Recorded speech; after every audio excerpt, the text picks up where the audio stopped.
लुक्र शुभवर्तमान 4 अध्याय वचने 16 ते 21. मग ज्या नासरेतात तो लहानसा मोठा झाला होता तेथे तो आला आणि आपल्या परिपाठाप्रमाणे शब्बात दिवशी सभास्थानात जाऊन वाचावयास उभा राहिला. तेव्हा यशया संदेष्ट्याचा ग्रंथपट त्याला देण्यात आला.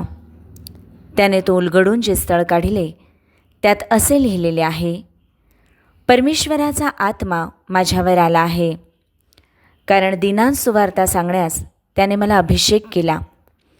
त्याने मला पाठविले आहे त्या अशासाठी की धरून नेलेल्यांची सुटका व आंधळ्यास पुन्हा दृष्टीचा लाभ ह्यांची घोषणा करावी. ठेचले जात आहेत त्यास सोडवून पाठवावे. परमेश्वराच्या प्रसादाच्या वर्षाची घोषणा करावी. मग ग्रंथपट गुंडाळून व तो सेवकास परत देऊन तो खाली बसला आणि सभास्थानातील सर्व लोकांची दृष्टी त्याच्यावर खिळली. मग तो त्यास म्हणू लागला की हा शास्त्रलेख आज तुम्ही ऐकत असताना पूर्ण झाला आहे.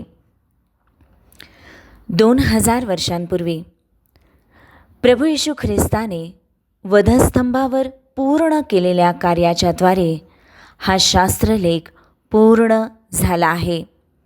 अशासाठी की त्या सुवार्तेचा, त्या सुटकेचा, त्या बंधमुक्ततेचा आणि परमेश्वराच्या प्रसादाच्या वर्षाचा अनुभव आपण घ्यावा आणि तो अनुभव, त्याची घोषणा आपण इतरांना करावी.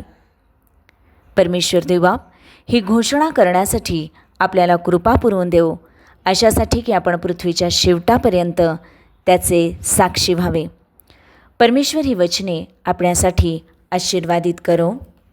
आमेन.